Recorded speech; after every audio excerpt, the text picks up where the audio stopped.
Apa yang wajib dilakukan Sintayong? Mari kita bahas di video ini. Tapi jangan lupa subscribe dan like terlebih dahulu. Silahkan. Ya, menghadapi tim kuat seperti Arab Saudi, timnas Indonesia perlu menerapkan strategi yang tepat dan disiplin. Nah, ini perlu ya, disiplin ya. Misalkan disiplin dalam menjaga pertahanan atau disiplin dalam man to man marking, disiplin dalam zona marking. Itu perlu. Sedangkan formasi tetap saja menggunakan 3-4-3. Kemudian jangan juga melakukan line up yang blunder ya. Nah, seperti Eliano Reinders itu kan blunder terus ya, tidak dimainkan, bahkan tidak masuk di line up. Nah, ini yang perlu diperhatikan oleh Sintayong. Ya, cobalah Eliano Reinders ini bermain melawan Arab Saudi, karena posisinya pun tidak hanya di satu posisi, banyak bisa dilakukan ya oleh Sintayong nih dengan adanya Eliano sebetulnya. Tetapi apa yang terjadi kita tidak tahu yang sebenarnya ya, kenapa STY tidak pernah di terakhir ya lawan Cina dan terakhir Jepang itu bahkan tidak masuk di line up. Nah, ini yang perlu diperhatikan. Ya, mudah-mudahan lawan Saudi ini menjadi pembeda ya dengan adanya Eliano ini. Nah, kemudian formasi tetap perlu 3-4-3. Jangan sampai ada perubahan yang cukup besar, karena ini kalau ada perubahan dari formasi akan membuat blunder lagi nih ya bagi Sintayong.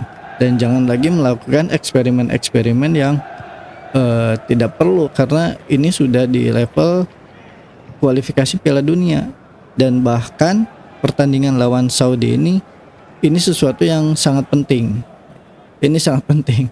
Kalau kalah, wah udah ya sulit bagi Indonesia gitu ya. Nah, man markingnya pun perlu kuat ya, seperti ada pemain kunci Arab Saudi, Salim Al-Dawsari ya, sama Firas Al-Buraikan ya. Ini perlu dikunci nih dua pemain ini. Nah, di pertahanan area selain man marking perlu dilakukan juga zona marking ya. Seperti kemarin waktu kita bisa belajar dari permainan melawan Jepang, Rizky Ridho sempat terpancing untuk maju, dan ternyata itu memang betul pancingan dari pemain Jepang agar terpancing ke depan Rizky Ridho, dan akhirnya ada yang masuk ke dalam kotak penalti ya.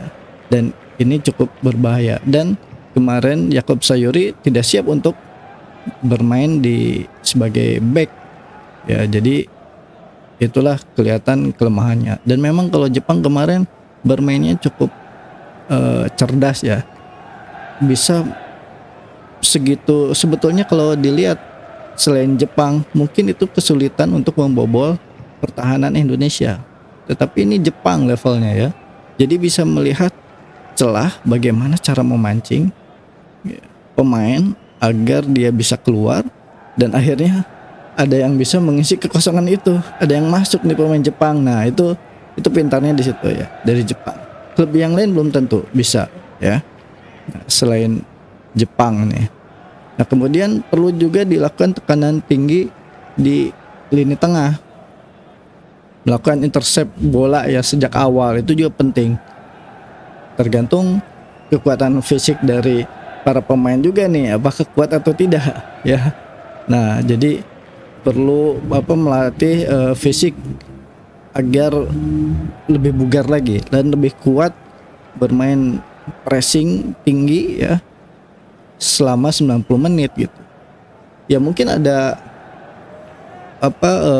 menit-menit tertentu yang melakukan pressing ya cukup tinggi, tetapi tidak terus-terusan gitu, untuk menjaga level kondisi permainan ya, kondisi kebugaran. Nah, tapi perlu sekali-sekali perlu ya melakukan pressing gitu ya. Nah, agar pemain Arab Saudi itu tidak bisa dengan leluasa menguasai bola Seperti halnya Jepang kemarin melakukan hal seperti itu, Indonesia sulit untuk menguasai bola.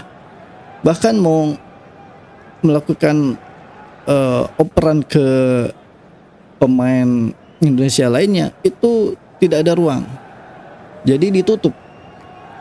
Akhirnya ke belakang lagi. JIJS itu dari 3 back bola aliran ke depan tuh sulit karena semua ditutup. Jadi seperti apa ya? Seperti formasi yang mirror ya, yang sama gitu ya. Sama-sama 3-4-3 gitu. Dan sama-sama 1 lawan 1 jadinya. Nah, pada saat JIJS mau melakukan umpan ke depan itu sangat sulit. Jadinya ke belakang lagi. Ke kiper ya, Martin Paes. Tapi pada saat dioper ke belakang, semua pemain Jepang itu maju. Semua pemain Jepang maju. Nah, jadi kiper pun nggak bisa ngoper lagi ke JIJS, nggak bisa ngoper lagi ke Rizky Ridho atau Justin Hubner karena sudah ditutup juga semuanya. Jadinya bola lambung selalu itu terjadi ya, selalu terjadi seperti itu. Nah, hal yang seperti ini mungkin perlu ditiru. Formasi atau strategi yang dilakukan oleh Jepang itu perlu ditiru oleh Indonesia.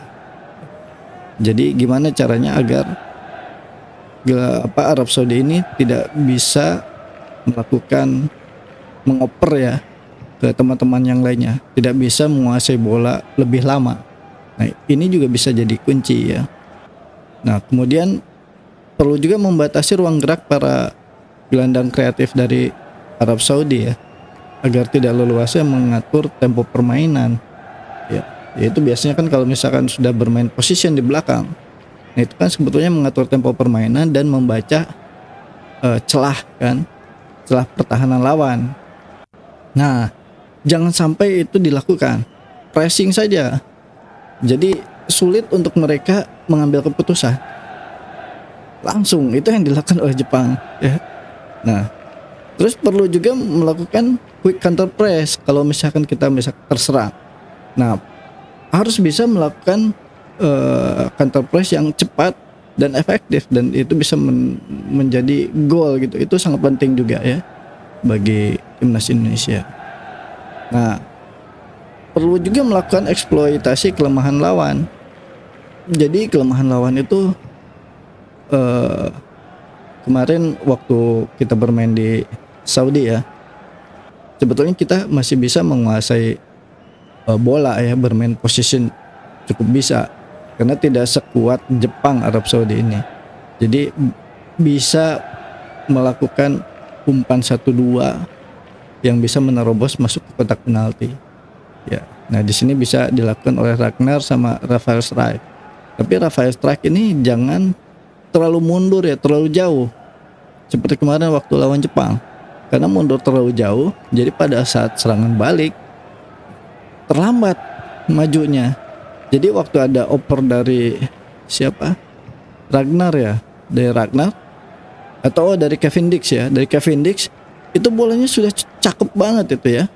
Udah cakep banget, tetapi tidak bisa dimanfaatkan oleh Rafael Strijk gitu. Karena terlambat maju.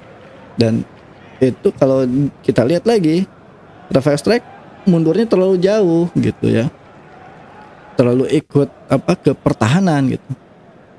Mungkin boleh membantu pertahanan tapi jangan terlalu dalam. Ini untuk mengantisipasi quick counter press ya gitu. Baik, kalau menurut teman-teman bagaimana isi di komentar ya, apa yang wajib dilakukan oleh Sintayong ya, mudah-mudahan pertandingan nanti Indonesia bisa memenangkan pertandingan agar bisa terbuka lagi nih peluang timnas Indonesia. Baik, itu saja, jangan lupa subscribe dan like.